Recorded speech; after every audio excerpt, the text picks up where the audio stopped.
सब कुछ एक पर्टिकुलर रात से शुरू होता है जब एक औरत एक छोटे बच्चे के साथ डॉन्टन शेल्टर में पनाह मांगने जाती है, लेकिन शेल्टर का मालिक उन्हें अंदर आने से मना कर देता है। बहाना बनाता है कि उनके पास पहले से ही काफी सारे लोग हैं। तभी वो औरत उस मालिक को एक चांदी का सिक्का देती है, जो इस लालची कमीने के लिए थोड़ा बहुत काफी होता है। अंदर जाने के बाद वो उन्हें एक कमरा दिखाता है जहां उन्हें रुकना है। अब क्योंकि काफी रात हो चुकी थी, इसलिए वो शेल्टर के रूल्स और फी के बारे में सुबह बात करने का फैसला करते हैं। इतना बोलकर वो वहां से चला जाता है। उसके बाद ये औरत, जिसका नाम हेलेन है, इस बच्चे को अपने पास बैठाती है और ना जाने पता नहीं क्यों उसे इस छोटे से बच्चे के लिए काफी दुख होता है, जो इतनी कम उम्र में इतना कुछ सह रहा है। बच्चा जानना चाहता है कि उसके मम्मी और डैडी कहाँ पर है, लेकिन देखकर लगता है कि उन दोनों के साथ कुछ काफी बुरा हुआ है। हेलेन सच बताने से डर जाती है, इसलिए वो इसे झूठी उम्मीद देती है और कहती है कि वो जल्दी अपने पेरेंट्स से मिलेगा, लेकिन उससे पहले उसे थोड़ी नींद ले लेनी चाहिए और अगले दिन का इंतजार करना चाहिए। मासूम बच्चा उसकी बात मान लेता है और थोड़ी देर के बाद वो गहरी नींद में सो भी जाता है। लेकिन इसी बीच हेलेन को जोर जोर से खांसी शुरू हो जाती है और जल्दी उसे एहसास होता है कि वो मरने वाली है। हर खांसी के साथ उसके मुंह से खून निकल रहा है और बच्चे को आखिरी अलविदा कहकर वो वहीं मर जाती है। थोड़ी देर बाद जब बच्चा उठता है, वो देखता है कि उसकी पूरी चादर खून से भर गई है और हेलेन मर चुकी है। उसके बाद शेल्टर का मैनेजर अपनी पत्नी के साथ वहां पर आता है और दोनों ही इस बात से गुस्सा होते हैं कि ये बूढ़ी औरत उनके शेल्टर में कैसे मर गई। तभी उसकी पत्नी नोटिस करती है कि बच्चे की जो ब्लिच कलर के बाल है वो पॉलिन के जैसे हैं। ये एक औरत है जो काफी टाइम से शेल्टर में रह रही है और उसकी बात करते ही पॉलिन वहां पर आ भी जाती है और सच में उन दोनों के बाल बिल्कुल सेम है। मैनेजर की पत्नी तुरंत ऑर्डर देती है कि अब से ये बच्चा पॉलिन के अंडर में होगा। अब क्योंकि ये कोई चैरिटी शो तो है नहीं, इसलिए पॉलिन और बच्चे को मिलकर सड़कों पर भीख मांगनी होगी और पैसे लाने होंगे। अब बात करते हैं डॉन्टन शेल्टर की। ये टेक्निकली चैरिटी के पैसे और गवर्नमेंट सब्सिडीज पे चलता है। एक ऐसी जगह जो भटके हुए लोगों को घर देती है, लेकिन असल में ये एक गंदी जगह है जो बच्चों का शोषण करती है। ये बस रिस्पॉन्सिबिलिटी फी के नाम पर अपना प्रॉफिट कमाती है। उसके बाद पॉलिन अपना इंट्रो देती है और उस बच्चे का नाम पूछती है। शुरुआत में बच्चा कुछ नहीं बोलता, वो अभी भी उस औरत के बारे में सोच रहा है जो मर चुकी है और पॉलिन भी उसका चेहरा देखकर समझ जाती है कि ये अभी काफी दुखी है। इसलिए पॉलिन उसके पास बैठती है और कहती है कि मैं नहीं जानती कि तुम किस कंडीशन से गुजर रहे हो, लेकिन एक बात तो पक्की है कि तुम्हें सरवाइव करना होगा दुनिया के अंदर, और अगर आप चलते रहोगे तो किसी दिन तुम्हें खुशी जरूर मिलेगी। वो अपना हाथ आगे बढ़ाती है और उसे इन सब से ऊपर उठने के लिए कहती है। उसकी बातें सुनकर वो बच्चा उसका हाथ पकड़ लेता है और बस ऐसे ही उसकी जिंदगी का एक नया चैप्टर शुरू हो जाता है। उस दिन से वो पॉलिन का बेटा बनकर रहता है और दोनों सड़कों पर साथ मिलकर भीख मांगते हैं। स्टार्टिंग में तो उनके ये माँ बेटे का रिश्ता सिर्फ प्रोफेशनल होता है, लेकिन पॉलिन हमेशा उसका ख्याल रखती है जैसे वो उसका खुद का बच्चा हो। वो उसे गुंडों और दूसरे आवारा लोगों से बचाती है और उसकी सारी केयर की वजह से बच्चा कभी भी अकेला महसूस नहीं करता, एक बार भी नहीं। और ऐसे करते करते 5 साल बीत जाते हैं और वो बच्चा अब 8 साल का हो चुका है और उसका नाम है रोबन। एक शाम जब वो दोनों साथ बैठे होते हैं तो वो एक दूसरे के हार्ड वर्क के लिए एक दूसरे की तारीफें करते हैं। उस सुबह रोबन को एक अफवाह सुनाई देती है कि पॉलिन जल्दी जाने वाली है और वो इस बारे में बात करना चाहता था। पॉलिन इस बात को कंफर्म करती है, लेकिन उसके चेहरे पर वो खुशी नहीं होती। वो कहती है कि उसे एक नोबल के घर में मेड की नौकरी मिली है और रोबन सच में उसके लिए काफी खुश है। उसे लगता है कि वो मेड के काम में भी कमाल करेगी। पॉलिन उसे थोड़ा बहुत टीज करती है और कहती है कि तुम्हें मेरी चिंता नहीं करनी चाहिए, खुद पर ध्यान देना चाहिए। दूसरी तरफ रोबन उसका दिल से शुक्रिया करता है जो उसने उसके लिए 5 सालों में किया, उन सब के लिए। चाहे जब हेलेन ने उसे इस दुनिया में अकेला छोड़ा, या जब शेल्टर के बच्चों ने उसे तंग किया, या जब आवारा लोगों ने उससे लड़ाई की, हमेशा पॉलिन ही थी जो उसके साथ थी और उसकी हमेशा हेल्प की। रोबिन आगे कुछ कह पाता इससे पहले उसकी आंखों से आंसू निकलना शुरू हो जाते हैं। हालांकि उसे उसके लिए खुश होना चाहिए, लेकिन ये सोचकर कि वो उसे छोड़कर जा रही है, उसका दिल टूट चुका है। पहले उसके पेरेंट्स गए, फिर हेलेन, और अब पॉलिन भी उसे अकेला छोड़ने वाली है। उसकी बातें सुनकर पॉलिन उसे इस दुख से बाहर निकालती है। वो कहती है कि सिर्फ इसलिए कि कोई उसके साथ फिजिकली नहीं है, इसका मतलब ये नहीं है कि वो बिल्कुल अकेला है। वो सच्ची में अकेला अकेला तब है जब उसका दिल खाली हो। अगर वो उन्हें याद रखेगा जो चले गए और अपने दिल में देखेगा तो उसे पता पड़ेगा कि उन्होंने उससे कितना प्यार किया और कितना ख्याल रखा उसका। इसलिए पॉलिन कहती है कि जब भी तुम्हें अकेलापन महसूस हो तुम्हें बस अपने दिल को महसूस करना है और मैं हमेशा तुम्हारे साथ ही होंगी। उसके बाद पॉलिन चली जाती है और एक और रात आ जाती है। जंगल में खड़ा हुआ रोबन पॉलिन के अलविदा के आखिरी शब्दों को याद करता है। अकेला फील करते हुए वो अपनी आंखें बंद करता है और अपना हाथ अपने सीने पर रखता है और वो अपने दिल की आंखें खोलने की कोशिश करता है ताकि वो उन्हें फील कर सके जो सच में उसके लिए मैटर करते हैं। और जैसे ही वो ऐसा करता है एक ब्लू माना उसके आसपास घूमना शुरू कर देती है। आंखें बंद होने के बावजूद भी वो सब कुछ देख सकता है, जैसे पूरी दुनिया उसके सामने हो। और सिर्फ दुनिया ही नहीं बल्कि वो अपने पेरेंट्स हेलन और पॉलिन को भी फील कर सकता है। हर वो इंसान जिससे वो प्यार करता है उसके दिल के करीब लगता है उसे। पॉलिन के शेल्टर छोड़ने के बाद काफी साल गुजर जाते हैं। उसने इस दौरान एक भी बार रोबन से कांटेक्ट तक नहीं किया, जिससे उसको लगता है कि वो अभी भी अपनी नई जिंदगी में एडजस्ट करने में काफी बिजी है। अभी वो सिर्फ उसकी भलाई के लिए दुआ कर सकता है। और इस बीच वो अकेला भीख मांग रहा था जैसे बाकी बच्चे मांगते हैं। डायरेक्टर उसे जोन 1 असाइन करता है जो सबसे ज्यादा कमाई वाला एरिया है। अब क्योंकि वो अच्छा कमाता है उसे बाकी बच्चों के मुकाबले थोड़ी सी इज्जत ज्यादा मिलती है। फिर एक आदमी है जो रोबन के साथ कुछ ज्यादा ही फ्रेंडली है। उसका नाम है ब्लेक और वो जोन 1 का सुपरवाइजर है। भाई भीख मांगने की भी जोन होते हैं, देख लो। जब से ब्लैक ने रोबन की ट्रेजिक पास्ट स्टोरी सुनी है तब से उसके साथ वो दोस्त जैसा और अच्छा बिहेव करता है। यहाँ तक कि ब्लैक ने ही रोबन को बताया है कि आंखें बंद करने के बाद जो लाइट क्लस्टर दिखता है वो असल में माना है। अब क्योंकि ब्लैक इतना हेल्पफुल और उससे अच्छा बिहेव करता है इसलिए रोबन को भी उससे नफरत करने की कोई वजह है नहीं है। इस लड़के के अंदर कॉन्डेंस लाइट क्लस्टर है और वो एक ट्रेंड स्क्वाडमैन निकलता है जो माना का यूज करता है। अब क्योंकि रोबन माना देख सकता है उसे पता चलता है कि ब्लैक का माना एक अजीब सी मोर की ग्लो रखता है। उसके बाद रोबन थोड़ा सा कॉन्टेस्ट देता है कि इस दुनिया के अंदर माना कैसे काम करता है। माना वो मेन इंग्रेडिएंट है जिसने इस दुनिया को बनाने में हेल्प की। लोग सांसों के जरिए माना कंज्यूम करते हैं और बिना जाने दुनिया के फ्लो को इन्फ्लुएंस करते हैं। सभी लोगों में से कुछ जैसे ब्लैक माना कल्टीवेशन के अलग अलग ट्रेनिंग मेथड के जरिए माना की पावर को हार्नेस कर सकते हैं। ब्लैक ने रोबन को क्लियरली बोला है कि बिना प्रॉपर नॉलेज के माना कल्टीवेशन ट्राई ना करे क्योंकि गलत हैंडल करने से ये खतरनाक हो सकता है। जब कुछ लोग उसके बकेट में कॉइंस डालते हैं रोबिन दिल से उसका शुक्रिया अदा करता है जैसे एक भिखारी को करना चाहिए। कुछ गुजरने वाली लड़कियां रोबिन का चार्म देखकर उसकी क्यूटनेस की फैन हो जाती है और उसकी सिचुएशन पर दया दिखाती है। लेकिन हमारा हीरो तो अपने ही ख्यालों में खोया हुआ है। वो इस माना गेम को लेवल अप करने की कोशिश कर रहा है। सबसे पहले वो असली चीजों और माना को एक साथ देखने की आदत डाल रहा है और वो ऐसा करने में कामयाब भी हो जाता है। इस छोटी सी जीत से हम उसके चेहरे पर एक छोटी सी हैप्पीनेस देख सकते हैं। कुछ दिनों पहले दोनों को एक साथ देखना उसके लिए काफी मुश्किल था लेकिन अब वो इसमें काफी माहिर हो गया है। हालांकि अभी भी फिजिकल ऑब्जेक्ट और माना को ओवरलैप होते देखना उसे काफी थका देता है और उसे चक्कर आने भी लगते हैं। लेकिन तभी ब्लैक अचानक से वहां पर आ जाता है और वो ये देखकर हैरान होता है कि रोबन ने इतना पैसा ऑलरेडी कमा लिया है। जिस पर रोबन कहता है कि ये सब तो इन अच्छे दिल वाले लोगों की वजह से है। जिस पर ब्लैक उसे एडवाइस देता है कि वो आसपास की किसी भी खतरे से सावधान रहे क्योंकि आखिरकार उसकी सक्सेस कुछ लोगों में जलन पैदा कर सकती है। और अगर रोबन को कुछ भी अजीब दिखे तो ब्लैक चाहता है कि वो उसे इमीडिएटली रिपोर्ट करे। लेकिन लगता है कि रोबन ने पहले ही कुछ अजीब देख रखा है। वो अपने मन में कहता है कि मैंने भीड़ में कुछ अजीब लोग देखे हैं खासकर जिनका माना ब्राइट है। उन्हें देखकर ऐसा लगता है कि उन्होंने अपने पेट में माना कंडेंस किया हो बिल्कुल ब्लैक की तरह। रोबन को चिंता इस बात की है कि वो लोग उस पर नजर रखे हुए हैं। वो दोनों कल से उसका पीछा कर रहे हैं लेकिन अचानक से बिल्डिंग के ऊपर कूदकर वो गायब हो गए। वैसे तो वो उतने खतरनाक नहीं है लेकिन रोबन चाहता है कि किसी को भी पता नहीं पड़े कि वो माना देख सकता है। उसके बाद रोबिन देखता है कि उसका डब्बा ऑलरेडी भर चुका है इसलिए वो बेस कैंप की तरफ जाता है ताकि उसे एक नया डब्बा मिल सके। लेकिन जब वो जा रहा होता है तब वो देखता है कि कुछ लोग उसका छुपकर पीछा कर रहे हैं और ये वही ब्राइट माना वाले बंदे हैं जो कल उसका पीछा कर रहे थे। रोबन को बिल्कुल नहीं पता कि ये शैडो लोग उससे क्या चाहते हैं और वो इस बार काफी डर रहा है क्योंकि पहली बार वो शैडो लोग इसका ओपनली पीछा कर रहे हैं। एक आदमी उसके पीछे है और एक उसके साइड में। उसको बस किसी भी तरह बेस कैंप तक पहुंचना है। शैडो वाले बंदे जैसे ही रोबन के करीब आता है, रोबन तेजी से भागना शुरू कर देता है और एक मोमेंट ऐसा आता है जब उसको लगता है कि मैं तो गया, और तभी उसे एक जानी पहचानी आवाज सुनाई देती है जो और किसी की नहीं बल्कि ब्लैंक की होती है। ब्लैंक उसको गोदी में उठाता है और एक तगड़ी जंप करके बिल्डिंग पर चढ़ जाता है और वो शैडो वाले बंदे भी उनका पीछा कर रहे हैं। तो ब्लैंक अपनी स्पीड तेज करता है और वो रोबन को बोलता है कि वो टाइट पकड़े रहे और एक भी पैनी बॉक्स गिनने ना दे, वरना शायद उन्हें भूखा सोना पड़ेगा।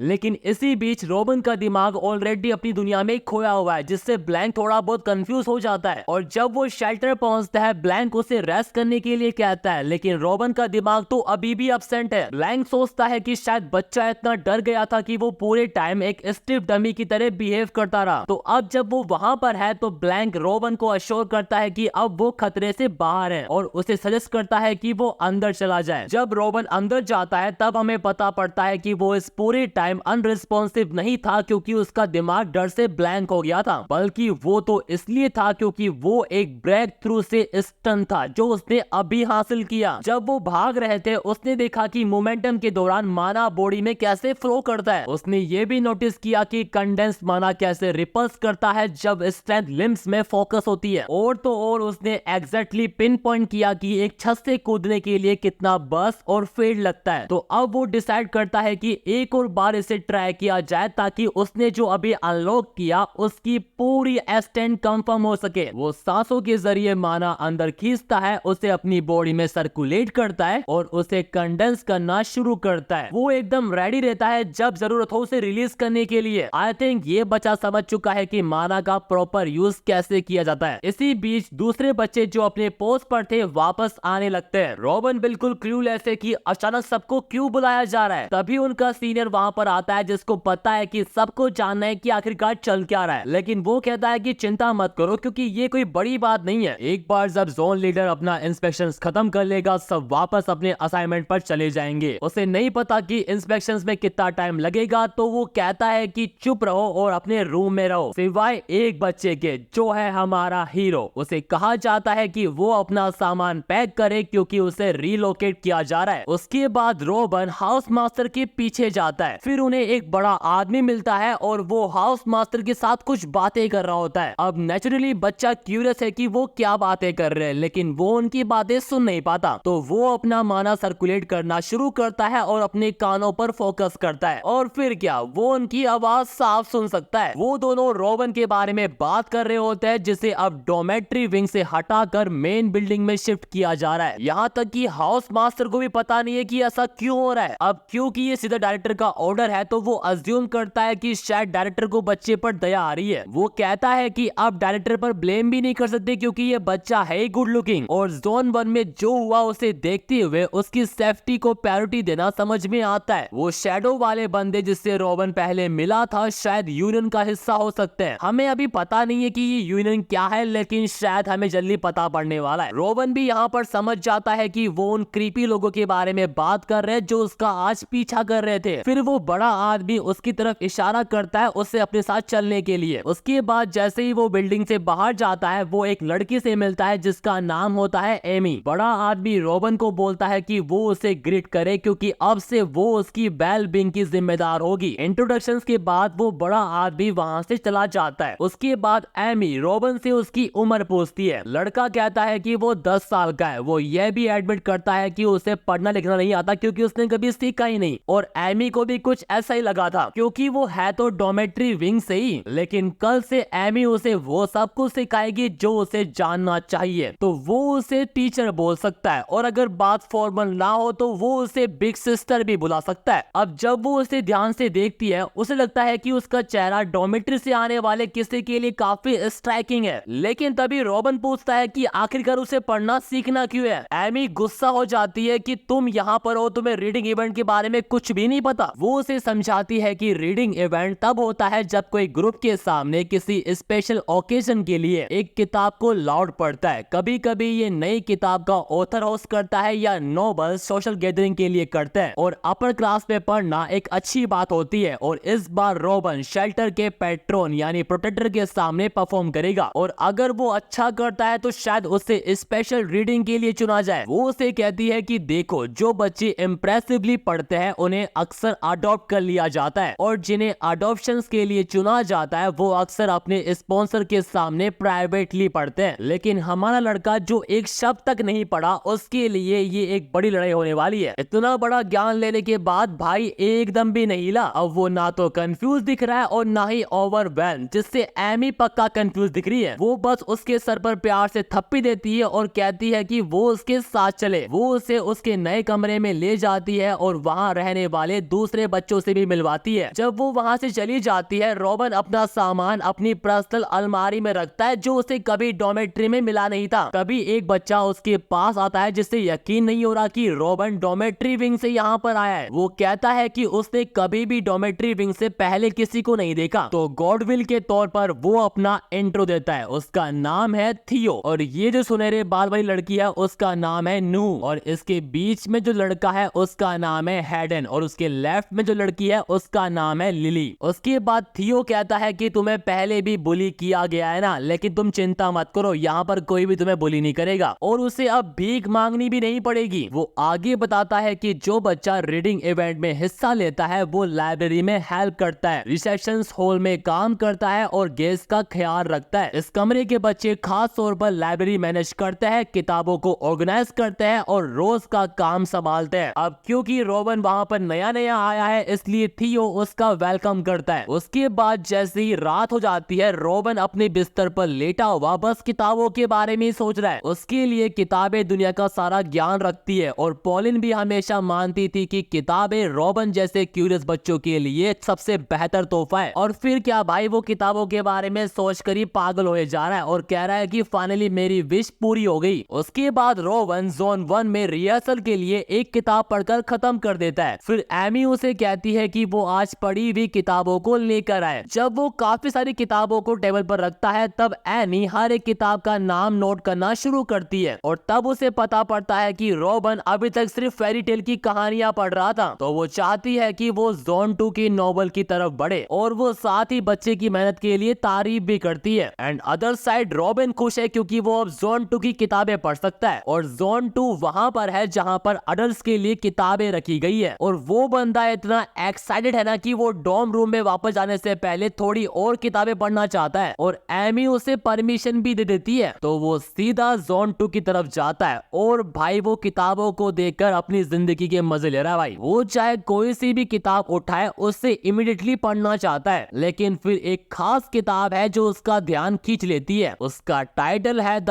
Birth of Grafton kingdom and the union. Union का जिक्र रॉबिन को कुछ जाना पहचाना लगता है, कुछ ऐसा जो उसने बड़े लोगों से सुना था। जब वो किताब खोलता है, सबसे पहली चीज जो वो देखता है वो है उस कॉन्टिनेंट का मैप जहां वो रहता है। एक रियासत ग्राफ्टन ने एक लंबी लड़ाई जीती और दुनिया को एक किंगडम और 6 ऑटोनोमस एम्पायर के सिस्टम में रिकॉग्नाइज किया गया। उसके बाद और लड़ाइयों को रोकने और पब्लिक वेलफेयर और सिक्योरिटी बनाए रखने के लिए राजा ने एक ऑर्गेनाइजेशन बनाई जिसका नाम है यूनियन। ये फैक्शन 200 सालों से भी ज्यादा टाइम से पीस और ऑर्डर बनाए रखने के लिए काम कर रहा है। यहाँ तक कि यूनियन के मेंबर को दिल से अच्छा और नेक होना चाहिए। लेकिन अगर ऐसा है तो रॉबिन समझ नहीं पाता कि ब्लैंक जैसा कोई यूनियन के मेंबर को देखकर क्यों भागना शुरू कर देता है। अगर देखा जाए तो सिर्फ एक ही कंक्लूजन निकलता है कि शायद यूनियन भीख मांगने को डिस्करेज करता है और ब्लैंक को सजा मिलने का डर था शायद। लेकिन फिर भी ब्लैंक लोकल सुपरवाइजर के साथ काफी अच्छा घुलता मिलता है, तो ये बात तो फिट नहीं बैठती। और एक और पॉसिबिलिटी है, शायद शेल्टर और यूनियन के बीच कोई रिश्ता गहरा नहीं है और किसी वजह से शेल्टर उस दिन के इवेंट को छुपा रहा है, और ये सोच कर ही वो घबरा रहा है। ऐसे ही किताबें पढ़ते पढ़ते कुछ दिन बीत जाते हैं। हम रॉबिन को देखते हैं जो अभी लाइब्रेरी साफ कर रहा है। वो अपने माना का यूज कर रहा है ताकि वो अपने काम को थोड़ा बहुत आसान बना सके, लेकिन अभी भी उसको माना सर्कुलेट करते हुए इधर उधर चलना पूरी तरीके से नहीं आता। लेकिन ये काम थोड़ा बहुत मैनेजेबल हो गया है। पहले जब वो सड़कों पे भीख मांगता था वो चुपचाप बैठ के बस माना अंदर खींचता था, लेकिन अब बात बदल गई है। उसने इतनी प्रैक्टिस की है कि अब वो चलते हुए किताब पढ़ते हुए भी माना सर्कुलेट कर सकता है। लेकिन फिर भी उसका माना कॉन्सेंट्रेशन बिल्कुल भी नहीं बढ़ रहा है, हमेशा बिखर जाता है, कभी एक जगह जमा नहीं होता। ये उसके लिए काफी फ्रस्ट्रेटिंग है, लेकिन वो ये मानता है कि एक एक कदम आगे बढ़ने से एक दिन दिन वो वहां पहुंच जाएगा जहां वो जाना चाहता है। उसके बाद एक पर्टिकुलर दिन पर सारे बच्चे मेन हाईवे में जमा होते हैं। उनके सामने वॉइस डायरेक्टर और एनी खड़े होते हैं और बिना टाइम वेस्ट किए वॉइस डायरेक्टर उन बच्चों का नाम बुलाना शुरू करती है जो अपकमिंग रीडिंग इवेंट में हिस्सा लेंगे। और गुड लक की वजह से थियो, लिली और नू का सिलेक्शन हो जाता है। लेकिन जब बात रॉबिन की आती है तो वॉइस डायरेक्टर थोड़ी बहुत झिझकती है। वो इस बार उसको शामिल करने के खिलाफ है क्योंकि उसने अभी हाल ही में फेरी टेल पढ़ना खत्म किया है। लेकिन फिर भी वो डायरेक्टर मानती है कि ये लड़का काफी सुंदर है, उसकी मौजूदगी केवल इवेंट को चमका देगी। इसलिए सीधा हिस्सा लेने के बजाय उसको इवेंट ऑब्जर्व करने और एटमॉस्फेयर का फील लेने को कहा जाता है। और रॉबिन एक अच्छा लड़का है, इसलिए वो इस मौके के लिए दिल से शुक्रिया अदा करता है उनका। सिलेक्शन खत्म होने के बाद एनी सभी बच्चों को गाइड करती है। वो सभी 10 बच्चों को ठीक से कपड़े पहनकर रिसेप्शन हॉल में जमा होने को बोलती है। इस दौरान जो बच्चे नहीं चुने गए वो आपस में शिकायतें कर रहे हैं। उनको लगता है कि रॉबिन जैसे किसी बच्चे का चुना जाना, जबकि उसने अभी सिर्फ फेरी टेल पढ़ा है, ये अनफेयर है। उसकी थोड़ी देर बाद रॉबिन अपने नए कपड़े पहनकर आता है जो उस पर काफी जच रहे हैं। वो एकदम प्यारा सुधरा हुआ बच्चा और एकदम चार्मिंग लग रहा है। ये उसकी तारीफ करता है और बदले में रॉबिन भी उसकी तारीफ कर रहा है। एनी फिर उसको इवेंट के लिए उसकी असाइन सीट तक ले जाती है। जब सब अपनी जगह बैठ जाते हैं तब डोर पे एक नॉक होती है जो गेस्ट के आने का इशारा देती है और जल्दी ही सारे इम्पोर्टेंट लोग अंदर आते हैं। और एक लड़की तो ऐसी होती है जिसने पहले रॉबिन को सड़कों पर भीख मांगते हुए देखा था। अगर आपको याद है तो ये वही लड़की है। उस वक्त वो इस छोटे से सुंदर लड़की को देखकर पूरी तरीके से पागल हो गई थी। रॉबिन को भी वो याद आती है और वो तुरंत उसके पास जाके उस दिन पैसे देने के लिए थैंक यू बोलता है। उसका नाम कैरोलिन है और लगता है कि वो पूरी तरीके से रॉबिन की फैन बन गई है, इतना कि वो वॉइस डायरेक्टर से उसके बारे में बात करने से नहीं रुक पाती। वो उससे बताती है कि उसने पिछली सर्दी में ब्री इंटरसेक्शंस पर इस लड़के को भीख मांगते हुए देखा था। उस वक्त वो काफी सुंदर दिख रहा था और अब तो वो उससे ज्यादा सुंदर दिख रहा है। एक्साइटमेंट बढ़ाने के लिए वॉइस डायरेक्टर बताती है कि रॉबिन ने अब पढ़ना भी सीख लिया है। ये सुनकर कैरोलिन और भी ज्यादा एक्साइटेड हो जाती है और जिद करती है कि रॉबिन आज एक किताब का पैसेज पढ़े सबके सामने। लेकिन वॉइस डायरेक्टर थोड़ी शर्मिंदगी से बताती है कि रॉबिन आज सिर्फ ऑब्जर्व करने के लिए आया है। ये कैरोलिन के लिए थोड़ी निराशा की बात है जो उसको पढ़ते हुए सुनने के लिए तड़प रही थी। गेस्ट का रॉबिन के लिए इतना जोश देखकर वॉइस डायरेक्टर डिसाइड करती है कि उसको आखिरी चैप्टर पढ़ने का मौका दिया जाए एक ट्रायल के तौर पर। फिर उसके थोड़ी देर बाद गेस्ट पूरी तरीके से शॉक हो जाते हैं जब वो रॉबिन की एकदम प्यारी आवाज सुनते हैं। ऐसा लगता है कि जैसे उसकी आवाज सबको हिप्नोटाइज कर रही हो। वो उस हवा को प्यार और मोहब्बत से भर रही हो और लड़कियों के दिल में उभर रहे इमोशन को पागल कर रही हो। रॉबिन की आवाज में इमोशन की इंटेंसिटी गेस्ट को एक हल्की सांस लेने पर मजबूर कर रही है। उनकी आंखों में आंसू भर जाते हैं और सस्पेंस और इंटेंसिटी की वजह से औरतें अपने होठ दबा रही है। उनके दिल की धड़कनें तेज हो रही है उसकी आवाजें सुनकर। जब वो पढ़ के खत्म करता है लड़कियां उसकी तारीफों के पुल बांध देती है। हर एक प्यारा शब्द जो उनके दिमाग में आ रहा है वो बस बोल देती है। लेकिन रॉबिन इन सारी तारीफों को अपने ऊपर चढ़ने नहीं देता और वो सारा क्रेडिट मिस डेप्यूटी को देता है जिन्होंने उसकी इस एबिलिटी को निखारने में मदद की और उसको ये मौका दिया। तभी कैरोलिन अपनी इच्छा जाहिर करती है कि वो कल भी उसे पढ़ते हुए सुनना चाहती है और वॉइस डायरेक्टर उसकी रिक्वेस्ट को मान भी लेती है। और थोड़ी देर बाद हम रॉबिन को लाइब्रेरी में देखते हैं जो स्लैब्स पर किताबों के बीच इधर उधर घूम रहा है। इस बार वो एक ऐसी किताब चुन रहा है जो उसको अपना माना हार्नेस करने और उसको अपनी बॉडी की हरकतों के साथ बैलेंस करने में हेल्प कर सके। जब वो एक अच्छी सी बुक उठाता है तो ब्लैंक चुपके से उसके पीछे आता है और देखता है कि रॉबिन के हाथ में जो किताब है वो लाइफ के मजों के बारे में, खास तौर पर 18+ चीजों के बारे में। ये देखकर रॉबिन उस किताब को पलट देता है जैसे ही वो जस्ट डर गया हो ब्लैंक के आने से। लेकिन असल में उसको पता था कि पीछे कौन है उसके। और ब्लैंक यहाँ पर रॉबिन को उसकी आज के रीडिंग इवेंट में एक शानदार परफॉर्म करने के लिए शाबाशी देने आया है। वो बस थोड़ा उदास है कि उसने अपने जूनियर्स को लाइव पढ़ते हुए नहीं सुना, इसलिए वो उसे देखने लाइब्रेरी में आया है इस उम्मीद के साथ कि वो उसे यहाँ पर सुन सके। और रॉबिन भी उसको रीडिंग इवेंट स्किप करने का दोष नहीं देता। वो समझता है कि ब्लैंक के कंधों पर काफी सारी जिम्मेदारी है। कैचअप करने के लिए रॉबिन पूछता है कि क्या उसके सीनियर्स के पास कोई ऐसी अपडेट है जो वो शेयर कर सके। ब्लैंक फिर कुछ रिवील करता है उन यूनियन के लड़कों के बारे में जो उसका पीछा कर रहे थे। उन्होंने फिर से परेशान करना शुरू कर दिया है, इसलिए ब्लैंक एडमिनिस्ट्रेटर के साथ मिलकर उनका सामना करने का प्लान बना रहा है। और रॉबिन को भी पूरा यकीन है कि ब्लैंक के एडमिनिस्ट्रेटर की हेल्प करने से यूनियन वाले मुंह की खाने वाले और उन्हें वो सबक मिलेगा जो वो डिजर्व करते हैं। हैं। रॉबिन के ये हिम्मत देने वाले शब्द सुनकर सीनियर का कॉन्फिडेंस और बढ़ जाता है, इतना कि वो कल की रीडिंग इवेंट में शामिल होना चाहता है। उसको डर है कि शायद इस बार भी उसको स्किप करना पड़े। भले ही ब्लैंक यूनियन के लड़कों के खिलाफ जाने वाला एक स्ट्रॉन्ग इंसान दिखता हो, लेकिन ये भी उसको एक असली विलन बनाता है, क्योंकि आखिरकार यूनियन का वजूद तो सिर्फ शांति और सुकून बनाए रखने के लिए है। लेकिन ब्लैंक रॉबिन के लिए इतना अच्छा है तो वो हमारे लड़के की नजरों में एक अच्छा इंसान है। बात को आगे बढ़ाते हुए रॉबिन अपने सीनियर्स को भरोसा दिलाता है कि उसको शायद आगे जाके और भी मौके मिलेंगे उसको पढ़ते हुए सुनने के, पर रॉबिन को ज्यादा चिंता उसकी भलाई की है और वो उसको यूनियन के लड़कों से निपटने के लिए बेस्ट ऑफ लक बोलता है। ब्लैंक भी छोटे से रॉबिन को आगे के लिए बेस्ट ऑफ लक देता है और फिर वो उस किताब की तरफ इशारा करता है जो रॉबिन के हाथ में है और कहता है कि जब वो रीडिंग सेशन से फ्री हो जाए तो उसको जरूर पढ़े। ये कहकर सीनियर अपने काम के लिए निकल जाता है और रॉबिन यहाँ पर ब्लैंक और यूनियन के बीच के सिचुएशन के बारे में सोच रहा है। उसको जानना है कि जब दो लोग जो माना कंट्रोल में मास्टर है एक दूसरे के खिलाफ लड़ते हैं तो वो कैसे दिखते हैं, और सबसे इम्पोर्टेंट वो ये समझना चाहता है कि वो खुद स्टैंड के मामले में कहाँ स्टैंड आउट करता है और क्या वो अपने सीनियर्स के लेवल से कंपेयर भी कर सकता है। वो अपने बॉडी में माना कंडेंस और फ्लो करना शुरू करता है और एक्सीडेंटली माना की वजह से उसके हाथों की ताकत बढ़ जाती है, जिससे जो वो किताब पकड़ा हुआ था ना उसको दो हिस्सों में फाड़ देता है। उसके बाद डिप्यूटी लेडी रॉबिन को बुलाती है, वो कुछ कहने की कोशिश करती है और हमें पता पड़ता है कि भाई सारी नॉबल लड़कियों का फेवरेट रीडर बन चुका है। वो लोग सिर्फ उसकी आवाज सुनना चाहते हैं और उनको परवाह नहीं है कि वो अकेला पढ़ रहा है या नहीं। वो सारी चिल्लाती भी लड़कियां बेचारी डिप्यूटी के लिए सरदर्द बन चुकी थी, तो उन्होंने उनकी इम्पॉसिबल डिमांड को पूरा करने की कोशिश की और अब वो परेशान है ये पूछने के लिए कि क्या रॉबिन इसके लिए तैयार है, और रॉबिन को इसमें कोई दिक्कत है नहीं, तो वो डिप्यूटी के लिए ट्राई करने के लिए राजी हो जाता है। और अगले सीन में डिप्यूटी ऑफिशियली दिन के स्पेशल रीडर का ऐलान करती है, लेकिन सबको शौक देने के लिए रॉबिन के बजाय थियो का नाम पुकारा जाता है। इससे वो लड़का थोड़ा बहुत हकला जाता है क्योंकि उसको यकीन नहीं हो रहा कि उसको चुन लिया गया है। डिप्यूटी उसको उसके साथियों के साथ बधाई देती है। थियो भी ये सोच रहा है कि ये जगह तो रॉबिन के लिए होनी चाहिए थी। फिर ये नीले बालों वाला लड़का कहता है कि रॉबिन का पढ़ने का अंदाज इतना सुंदर और शानदार है कि उसका एक दिन बड़ा नाम होगा। स्पेशल रीडर के तौर पर थियो अपनी अगली डेस्टिनेशन के लिए निकल जाता है। उसको दूर जाते हुए देखकर रॉबिन को थोड़ी बहुत उदासी होती है कि ये लड़का चला गया, लेकिन ये इमोशन ज्यादा देर तक नहीं रहता क्योंकि उसके तुरंत बाद रॉबिन अपनी पढ़ाई कंटिन्यू रखता है और अपनी कविताई आवाज से नॉबल लड़कियों को इम्प्रेस करता है। उसके पास रोने या खोने के बारे में सोचने के लिए टाइम नहीं था क्योंकि वो अपने रीडर के रोल में काफी बिजी था। अब क्योंकि लड़की के पास भारी शेड्यूल है, डिप्यूटी उसको याद दिलाती है कि उसको आज सुबह और दोपहर दोनों सेक्शन अटेंड करने होंगे, यानी अब से लड़का डबल शिफ्ट करेगा। डिप्यूटी को भी उसके ऊपर इतना प्रेशर डालने का अफसोस है, लेकिन बात यह है कि उसकी डिमांड काफी हाई है और रॉबिन भी इसे बोझ समझने के बजाय एक मौके के तौर पर लेता है और वो खुश है कि लोग उसके पढ़ने के मजे ले रहे हैं। साथ ही छोटा भाई कन्फेस करता है कि रीडिंग सेशंस के बाद जज्बाती टोल उसको हमेशा थका देता है, इसलिए वो हर एक सेशन के बाद थोड़ी देर ब्रेक चाहता है अपने थॉट्स को शांत करने के लिए। और डिप्यूटी भी इस लड़के की मांग को ठुकराती नहीं है, लेकिन वो उसको याद दिलाती है कि वो बैकयार्ड से आगे नहीं जाए और रॉबिन इससे काफी खुश है, उसके लिए इतना भी काफी है। उसके बाद गार्डन की तरफ देखते हुए रॉबिन खुद को काफी अकेला पा रहा है। यहाँ वो फिर से माना सर्कुलेशंस की प्रैक्टिस कर सकता है। अपने माना को स्पेसिफाइड जगह जैसे मसल, जॉइंट और बोन्स पर कॉन्सेंट्रेट करते हुए रॉबिन किताब की गाइडलाइंस के मुताबिक एक्सपेरिमेंट कर रहा है। इस कॉन्सेंट्रेशन के बाद वो इसे अपनी पूरी बॉडी में चैनल कर सकता है। इस प्रोसेस की कामयाबी का एक ही चीज फैसला करती है और वो है पूरी विल पावर, क्योंकि माना को पूरी बॉडी को हिलाने के लिए सिर्फ सोच से ज्यादा कुछ चाहिए। इसमें इच्छा और एक्शन की नीड होती है और रॉबिन की जो बॉडी होती है माना की उसकी पूरी बॉडी में दौड़ने से रोशन हो जाती है। प्रोसेस के खत्म होने पर वो अपने आप को एक नॉर्मल स्टेट में पाता है। सिर्फ एक दिक्कत वाली बात है और वो है माना कॉन्सेंट्रेशन, और उसको नहीं पता कि ये उसकी बॉडी से रिलेटेड है या फिर उसकी स्किल से। लेकिन अभी के लिए लड़का प्रोसेस को जल्दी नहीं करना चाहता, ये मानते हुए कि अभी भी कमजोरी को दूर करना काफी इम्पोर्टेंट है ताकि वो दूसरे लोगों की तरह ना बन जाए। जब ब्लैंक उसको शेल्टर में ले गया था तब वो खुद से चल भी नहीं सकता था। फिर रॉबिन को शक होता है कि शायद यूनियन के लोग उसका पीछा करते करते थक गए होंगे जो एक तरह से राह की बात भी है और एक ऑब्जर्वेशन भी। ऑब्जर्वेशन ये है कि जो लोग माना यूज करते हैं वो भी कमजोर और थक जाते हैं। रॉबिन स्टोर माना यूजर्स के कोड को क्रैक करना चाहता है और एस्ट्रीम माना को अपने लिए यूज करने की पॉसिबिलिटी पर सोचता है। आखिरकार उसने अपनी थ्योरी का एप्लीकेशन ऑलरेडी टेस्ट किया है अपनी आवाज में माना को डालकर और उसे आउटपुट के रूप में भेजकर। ये एक दरवाजा खोलता है एस्ट्रीम माना को बढ़ाने की पॉसिबिलिटीज का। जब तक उसका कोई स्पेसिफाइड शेप या फॉर्म हो, रॉबिन इस पॉसिबिलिटीज के साथ खेलता है और एक हैरान कर देने वाली कोशिश पाता है जब एक पत्ता हेव में तैरता है। उसके बाद अगले सीन में स्पेशल रीडर का चुनाव फिर से होता है और इस बार ये लिली है और बिल्कुल थियो की तरह उसको तालियां मिली और उसे सेफ रहने के लिए कहा जाता है। लेकिन किसी वजह से लिली रॉबिन के सामने घबरा जाती है और कुछ बोल नहीं पाती, जिससे वो थोड़ा बहुत कंफ्यूज हो जाता है। वो लड़की हकलाते हुए अपने प्यार का इजहार करने की कोशिश करती है, लेकिन बदकिस्मती से जब दूसरे बच्चे चिल्ला चिल्ला कर अपनी कन्फेशन डिस्कस करना शुरू कर देते हैं तो उसकी बात कट जाती है। ये जानती हुए कि रॉबिन उन सब में सबसे बेहतर है, उसको यकीन नहीं होता कि उसको एक बार नहीं बल्कि 2 बार स्किप किया गया। लेकिन अब तक उनको यकीन हो चुका है कि इसमें डिप्यूटी का हाथ है। ये सोचते हुए कि वो इंस्टीट्यूशंस के लिए सिर्फ सोने के अंडे देने वाली मुर्गी है क्योंकि वो काफी प्रॉफिट लाता है और बेचारी लिली का कन्फेशंस बिल्कुल बेकार हो जाता है, खासकर तब जब रॉबिन उसे फिर से बोलने को कहता है क्योंकि उसने पहली बार तो सुना नहीं था। लेकिन हाँ, लिली रोने लगती है और अपना प्यार कन्फेस करने का मौका खो देती है। उसके बाद रॉबिन सोचता है कि स्पेशल रीडर्स सब अच्छे परिवार के पास जाते हैं। इसका मतलब यह है कि अगर उसको मौका दिया जाता तो वो वहाँ एक नई दुनिया का एक्सपीरियंस कर सकता था। उसे नहीं पता कि ये कब होगा, लेकिन इसके लिए वो क्यूरियस बड़ा है। फिर अगले दिन अपने एक ब्रेक के दौरान वो पहले जैसे लेविटेशन टेक्निक के साथ एक्सपेरिमेंट कर रहा है। रॉबिन को ये काफी इजी लगता है क्योंकि वो इस प्रोसेस को काफी बार दोहरा चुका है। लेकिन अचानक उसको पास में एक पर्पल माना का थ्रेड दिखता है और वो देखता है कि एक लड़का चुपके से पैरामीटर के अंदर घुसने की कोशिश कर रहा है। ये वही लड़का है जिसने उसको इंस्टीट्यूशंस में लाया था। वो लड़का जोर से नीचे गिरता है और रॉबिन ये देखकर हैरान होता है कि उसका माना धीरे धीरे खत्म हो रहा है। सडनली एक और आदमी जल्दी से उसके पीछे आता है और उसकी हालत चेक करता है। वो लोग बात करते हैं और उनकी बात में गलती से यूनियन वर्ड बाहर निकल जाता है। रॉबिन ये बात सुन लेता है और उसको चुपके से अंदर वापस जाने के लिए कहा जाता है, ये जताते हुए कि कुछ भी नहीं हुआ। रॉबिन अभी भी शौक में, उसे समझ नहीं आ रहा कि ये सब हो क्या रहा है। और इससे भी ज्यादा दोपहर का रीडिंग सेक्शन अचानक से कैंसिल कर दिया जाता है और बच्चों को स्ट्रिक्टली अपने डॉर्म में वापस जाने को कहा जाता है। ऐसा पहले कभी नहीं हुआ, इसलिए बच्चे काफी कंफ्यूज हैं। एमी अपना ध्यान रॉबिन पर लगाती है और उसको जल्दी तैयार होने को कहती है क्योंकि इस बार वो स्पेशल रीडर है। रॉबिन उदास है क्योंकि ये उसका आखिरी इवेंट होने वाला है। वो एमी के उन स्ट्रॉन्ग वर्ड को याद करता है जिसमें उसके चेहरे पर हमेशा वाली एम्पैथी नहीं थी। फिर पहले जो कुछ 2 आदमियों के साथ हुआ उसको याद करते हुए रॉबिन सोचता है कि क्या उनका दोपहर के रीडिंग सेक्शंस को कैंसिल कराने में हाथ तो नहीं। हाँ, भले ही वो लड़का इस बात को लेकर श्योर नहीं है। वो आगे बढ़ता है और एनी को स्पॉन्सर के पास जाने के लिए एकदम तैयार और सदा हुआ देखता है, लेकिन दिल से वो जानता है कि इस शेल्टर के अंदर कुछ और ही चल रहा है। रॉबिन के अच्छे से तैयार कपड़ों को देखकर एमी एक पल के लिए डेजल हो जाती है, मतलब चमक जाती है, लेकिन वो उसे कुछ भी नहीं बताती और बस उसके पीछे चलने को कहती है। रॉबिन सवाल करता है कि क्या उसको कैरोलिन अडॉप्ट कर रही है क्योंकि ये एक अच्छी एंडिंग हो सकती है। लेकिन हैरानी की बात यह है कि असल में कोई और है, लेकिन एनी फिर भी एक शब्द तक नहीं बोलती। फिर वो लोग एनेस नाम के एक रिलीफ शेल्टर तक जाते हैं जो उस जगह से कहीं ज्यादा अंधेरी और मनूस दिखती है। रॉबिन को भी महसूस होता है कि ये जगह अंदर से इविल माना वाले बुरे लोगों से भरी हुई है। उसके बाद वेलकमर जल्दी से रॉबिन को अंदर ले जाता है, ये सोचते हुए कि हमें जल्दी करना होगा। उस आदमी के साथ जाते हुए लड़का एनी के चेहरे की तरफ आखिरी बार देखता है जो बिल्कुल न्यूट्रल दिखता है। अंदर जाते ही वो जल्दी से नोटिस कर लेता है कि बिल्डिंग में एक भी खिड़की नहीं है और यहाँ उसकी सोच से भी ज्यादा अंधेरा है। रॉबिन अपना गार्ड डाउन नहीं करना चाहता, कहीं कुछ गलत ना हो जाए इस सोच से। अंदर से उसको वॉइस डायरेक्टर की आवाज सुनाई देती है। वो लोग एक अजीब से हॉल में एंटर होते हैं जो किसी रिचुअल सैक्रिफाइसिंग ऑल्टर जैसा लगता है। उसके बाद तुरंत रॉबिन को एक कुर्सी पर बैठकर और पढ़ना शुरू करने को कहा जाता है। वो अपने थॉट ऑफ सेंस को शांत करते हुए सोचता है कि क्या ये मिस्टीरियस लोग पहले जो हुआ उसकी वजह से यूनियन से भाग रहे और इस रिचुअल के पर्पस के बारे में भी उसका दिमाग खाली है। रॉबिन को वो किताब दिखती है जो उसे पढ़नी है, लेकिन वो काफी डर रहा है। लेकिन अभी के लिए वो उस अजीब से गड्ढे के बारे में क्यूरियस है जो नीचे जाता है। सोचता है कि क्या उसमें कुछ है, लेकिन सडनली उसके दिमाग में एक अजीब सी रोशनी आती है। ये असल में एक बड़ा सा माना का गड्ढा है जो लड़के ने पहले कभी नहीं देखा था। रॉबिन को तुरंत पढ़ना शुरू करने को कहा जाता है और इस तरह लड़का कविता की स्टाइल में एक पैसेज पढ़ना शुरू करता है जो उस अंधेरे से गड्ढे से जुड़ी एक उदास कहानी बयां करता है और अभी भी वो उसमें इकट्ठा हो रहे डार्क माना को महसूस कर सकता है। रॉबिन पढ़ता है ये सोचते हुए कि उसको ऐसे मरने वाले इमोशन क्यों आ रहे हैं, यहाँ तक कि उसके चारों तरफ अंधेरा छा चुका है। लेकिन अब उसको पता पड़ चुका है कि यहाँ हो क्या रहा है। असल में ये माना का गड्ढा ही उसकी स्पेशल रीडिंग को सुन रहा है। जैसे जैसे रॉबिन पढ़ता जाता है वो देखता है कि उसका माना खुद की बॉडी से अलग हो रहा है। हर एक सिंगल वर्ड के साथ उसकी बॉडी कमजोर पड़ रही है और उसको लग रहा है कि ये काफी खतरनाक है। लेकिन अगर वो अब रुक गया तो काफी देर हो जाएगी, शेल्टर मुश्किल में पड़ जाएगी और यूनियन वाले वहां पर आ जाएंगे। और भी ज्यादा कंसंट्रेट करते हुए रॉबिन इस मुश्किल को सह लेता है। उसका नया प्लान है कि वो आसपास के माना को ऑब्जर्व करे और उसके फ्लो को थोड़ा एडजस्ट करे अपने लिए, और उसी के साथ व्हाइट माना के टेंड्रिल उसकी बॉडी से अलग होते हैं और उसको एक बैरियर के रूप में घेर लेते हैं। वो माना फ्लो पर पूरा कंट्रोल करना सीख जाता है। अब रॉबिन खुश है क्योंकि उसको अब पढ़ने की चिंता नहीं करनी पड़ेगी। वो थोड़ा वक्त तक स्टक रहने का प्लान बनाता है और हमेशा माना डिटेक्शन के जरिए पता कर सकता है कि यूनियन के लोग आए या नहीं। रॉबिन पढ़ता जाता है लेकिन वो काफी टाइम ले रहा था क्योंकि जो लोग उसकी मौत का प्लान बना रहे थे उनको शक होता है कि प्रोसीजर अभी तक खत्म हो जाना चाहिए था। ये रियलाइज करते हुए कि उनको चेक करना होगा कि क्या हो रहा है, वो आगे बढ़ने का फैसला करते हैं। लेकिन रॉबिन पहले से ही उनके लिए तैयार है। वो महसूस करता है कि वो लोग उसकी तरफ आ रहे हैं। उसका फोकस टूट जाता है जब वो देखता है कि लोग अंदर घुस रहे हैं। उसके बाद एक आदमी सबसे पहले स्टैच्यू से दरवाजा ब्लॉक करता है और चिल्लाता हुआ गड्ढे के अंदर जाता है और रॉबिन ये देखकर शौक है कि वो उसके पास आने की बजाय अंदर चला गया और अब वो सोच रहा है कि गड्ढे के अंदर आखिरकार है क्या। उसके बाद सीन चेंज होता है जब हाउस मास्टर को थप्पड़ पड़ता है और डिप्यूटी लेडी उसको पकड़ लेती है। रिचुअल के इंचार्ज को लगता है कि उन्होंने किसी तरह से उसको धोखा दिया क्योंकि वो लोग भागने की कोशिश कर रहे थे क्योंकि भाई बाहर यूनियन वाले आ चुके हैं। और दूसरी तरफ रॉबिन धीरे धीरे नीचे उतरता है और वो नोटिस करता है एक डरावना पेड़ जो खोई हुई आत्माओं का है। रॉबिन का दिल टूट जाता है जब वो देखता है कि इस रिचुअल के लिए काफी लोगों की बलि दी गई थी। उसका दिल पूरी तरीके से टूट जाता है जब वो पाउली को देखता है उस ट्री के अंदर। लेकिन ये पहले वाला पागल आदमी रॉबिन को पकड़ लेता है और इस दौरान ब्लैक भी भागता हुआ वहाँ पर आता है। सवाल करता है कि ये सब क्या हुआ और डायरेक्टर को क्यों मार दिया गया। ब्लैक को पता पड़ता है कि डायरेक्टर भागने की कोशिश कर रहा था और तभी उन्होंने एक अजीब सा फ्रूट देखा। रॉबिन को यहाँ इसलिए लाया गया था ताकि वो एक और फ्रूट बना सके, लेकिन in the end process unexpectedly गलत हो गया। उनको नहीं पता कि अब क्या करना चाहिए। और रही बात फ्रूट की तो वो हमें आगे पता पड़ेगा कि ये क्या चीज है। ब्लैक अपनी फ्रस्ट्रेशन दिखाता है और पॉलिन की लाश से अपनी ब्लेड बाहर खींचता है। यह सीन देखकर रॉबिन को उस बात की याद आती है जब वो ब्लैक से पूछता है कि उसके पास कोई तलवार क्यों नहीं है और ब्लैक उसको बस यही बोलता है कि उसका हथियार कहीं और यूज हो रहा है। भाई ये है उसका सीक्रेट। ब्लैक ही वो हरामी बंदा है जिसने पॉलिन को मारा। ये सीन देखकर रॉबिन इतना ज्यादा गुस्सा होता है ना कि उसकी पूरी बॉडी से माना रिलीज होता है और सबसे पहली चीज जो वो करता है वो उस आदमी को हैंड टू हैंड मार देता है। जब ब्लैक अपनी तलवार निकालने में बिजी था ना, उसने पीछे क्या हो रहा है उस पर ध्यान नहीं दिया। ब्लैक जैसे ही पीछे मुड़ता है वो देखता है कि रॉबिन का जो ओरा है वो काफी तगड़ा है। उसे बिल्कुल भी उम्मीद नहीं है कि रॉबिन इतनी छोटी उम्र में इतना स्ट्रॉन्ग होगा। उसके बाद उसका ध्यान उन लोगों की जिंदगियों पर जाता है जो अब नहीं रहे। उसकी आंखों में आंसू आ रहे हैं और वो अपनी माँ जैसी पॉलिन के लिए काफी रो रहा है जो अब नहीं रही। वो मरे हुए पेड़ में माना डालकर उन लोगों की यादों में गहरी डुबकी लगाता है। रॉबिन एक बेचारे बच्चे के रोने और मरे हुए लोगों की दर्दनाक यादों को देखता है। यहाँ तक कि उसके सामने एक आदमी है, वो रॉबिन का मैच्योर वर्जन है जो बिल्कुल उसके जैसा दिख रहा है। अब इससे पहले कि वो उससे और बातें कर पाए उससे पहले सीक्वेंस टूट जाता है जिससे उसको काफी अफसोस होता है। अब भले ही उस उसको नहीं पता कि ये सब कुछ क्या हो रहा है, लेकिन उसके अंदर सब कुछ बदल चुका है। ऐसा लगता है जैसे वो उस माना के साथ मिल गया है जो उसने कभी खो दिया था। पॉलिन उससे कहती थी कि वो तभी अकेला है जब उसका दिल खाली हो, और अगर रोबन उन लोगों की यादों को जो उसके लिए अहम है उनको पकड़े रहे तो वो कभी अकेला नहीं होगा। इसलिए उसको अपने दिल के अंदर और गहरा देखना होगा और उनके प्यार को ढूंढना होगा। ये वो चीज नहीं जो दिखती है बल्कि बस फील होती है। पॉलिन की आवाज उसके दिमाग में घूम रही है और उसको अपने दिल की आवाज सुनने को कह रही है। ये माना रोबन को ये सिखा रहा है कि वो उस चीज को नजरअंदाज ना करे जो उसके लिए काफी अहम है, और चाहे टाइम रुक जाए लेकिन माँ पॉलिन के साथ जो उसकी यादें और वो उसका जो प्यार है वो हमेशा रहेंगे। और जैसे ही रोबन अपनी यादों से बाहर आता है वो देखता है कि ब्लैक ने उसकी गर्दन पर तलवार रख रखी है। वो ये रिवील करता है कि उसने रोबन के लिए इंतजार किया, वरना वो चीजें पहले ही निपटा देता। लेकिन उसको हमेशा से पता था कि रोबन चालाक है। उसके सब कोऑर्डिनेट ने उसका प्लान बिगाड़ दिया, लेकिन अब ब्लैक काफी क्यूरियस है और वो रोबन से रिक्वेस्ट करता है कि वो उसके साथ चले या फिर चुपचाप अकेली मौत मर जाए जहां उसके आसपास कोई भी ना हो। जिस पर रोबन उससे काफी कूल वे में पूछता है कि वो जाएंगे कहाँ। फिर ब्लैंक बताता है कि शायद वो एक और फार्म पर जाएंगे जहां वो इस पेड़ जैसी अजीब सी चीज का ख्याल रख सके जो उनके सामने है। ब्लैक उसका मैनेजर होगा और उसका ध्यान रखेगा। इन द अदर वर्ल्ड वो ऑफिशियली ऐसे ग्रुप का मेंबर बन जाएगा जिसे रैटल कहा जाता है। अब तुम पूछोगे कि ये रैटल है क्या, तो ये असल में उनके कल्ट लीडर का एक ग्रुप है जो डार्क मैजिक के जरिए दुनिया का रुख बदलने का इरादा रखता है। ब्लैक सिर्फ अपने लीडर का सेवक है, जिस पर रोबन उससे सवाल करता है। वो जानना चाहता है कि क्या ब्लैक इस पेड़ को बनाने के लिए जिम्मेदार है। इसके जवाब में ब्लैक कहता है कि उसके पास ऐसी पावर नहीं है, वो बस उस हाई प्रिस्ट के बनाए क्रिएशन को देखता है जो ऐसी चीज बना सकता है। उसके बाद ब्लैक बोलता है कि मेरे पास टाइम नहीं है तो मुझे जल्दी से जवाब दो, और रोबन उसके ऑफर को ठुकरा देता है। इस केस में ब्लैक उससे खुश नहीं होता और वो लिटरली अपनी तलवार से उसे मारने ही वाला होता है। ये हरामी वही आदमी है जो रोबन को अपना छोटा भाई कहता था, लेकिन रोबन उसकी तलवार को रोक देता है, जिससे ब्लैक काफी शौक होता है। लड़के ने अपने एस्टीम माना कंट्रोल के साथ 2 उंगलियों से इस तलवार को आराम से रोक दिया, और अब रोबन जानना चाहता है कि क्या ब्लैक ने ही पॉलिन को मारा था। जिस पर ब्लैक सोचता है कि अगर उसने हाँ कहा तो क्या ये रोबन उससे बदला लेगा, जिसके जवाब में लड़के ने अपनी बिजली जैसी माना से तलवार के टुकड़े टुकड़े कर दिए, ये डिक्लेयर करते हुए कि ब्लैक कल का सूरज नहीं देख पाएगा। इसके बाद रोबन ब्लैक पर एक तगड़ा वार करता है जिससे वो दर्द में घुटनों के बल गिर जाता है। भाई लड़के ने पहले ही उसको वार्न किया था कि वो उसको डॉज करे। अब इससे पहले कि ब्लैक उसको कुछ और बोल पाए, इतने में रोबन उसकी पूरी कहानी खत्म कर देता है। भाई वो उसको काट देता है। भाई ब्लैक को गोजो ट्रीटमेंट मिलता है, किटकैट बन गया वो तो। लेकिन अभी भी रोबन के लिए मुश्किलें खत्म नहीं हुई है, क्योंकि उसको फील होता है कि काफी लोग नीचे के लेवल की तरफ जा रहे हैं। तभी एक ग्रुप वहां पर पहुंचता है और उनका लीडर पूरे एरिया को सर्च करने का ऑर्डर देता है, और ये और कोई नहीं बल्कि यूनियन डिवीजन का वाइस कैप्टन ऑस्कर है। वो लड़के की काबिलियत को नोटिस करता है और उससे सवाल करता है कि क्या वो टेलीकिनेटिक पावर यूज कर सकता है, लेकिन रोबन थोड़ा सा कंफ्यूज हो जाता है। जिस पर ऑस्कर अपना सवाल चेंज करता है और पूछता है कि क्या उसने रिटेल ग्रुप के जरिए मैजिक सीखा। जवाब में रोबन ऐसी किसी भी बात से इनकार करता है और साफ करता है कि उसने कभी भी फॉर्मली मैजिक नहीं सीखा, उसने जो भी सीखा है खुद से सीखा है। अब ये सारी बातें एक 10 साल के बच्चे के मुंह से काफी अजीब लगती है, लेकिन ऑस्कर जज करता है कि ये लड़का झूठ नहीं बोल रहा। उसके बाद वाइस कैप्टन अपना प्रॉपर इंट्रोडक्शन देता है और उससे उसका नाम पूछता है। रोबन अपना नाम बताता है और अपनी ऑब्जर्वेशन से वाइस कैप्टन को इम्प्रेस करता है, ये बताते हुए कि उसको फेट डिवीजन के बारे में पता है जो अननोन मिशन हैंडल करने और स्क्वाडमैनशिप में स्पेशलाइज करने के लिए जानी जाती है। वो ये भी पॉइंट आउट करता है कि ऑस्कर एक एस रैंक है उसके बेस के बेसिक पर। वाइस कैप्टन सच में लड़के की चालाकी और उसकी ऑब्जर्वेशन स्किल से काफी दंग रह चुका है। उसके बाद वो उसे यहाँ से बाहर निकलने और तलवार को उठाने के लिए भी कहता है। अपनी पावर का यूज करते हुए रावण अपनी टेलीकिनेटिक एबिलिटी दिखाता है, जिससे वाइस कैप्टन जैसे लोग शॉक हो जाते हैं। वो यकीन नहीं कर पा रहे कि 10 साल का लड़का इतनी छोटी उम्र में इतना तेज है। उसके बाद उनका एक सब कोऑर्डिनेट ऑस्कर को पेड़ की ओरिजिन के बारे में बताता है। उनको शक है कि ये पेड़ 2 साल से भी कम वक्त में बनाया गया था,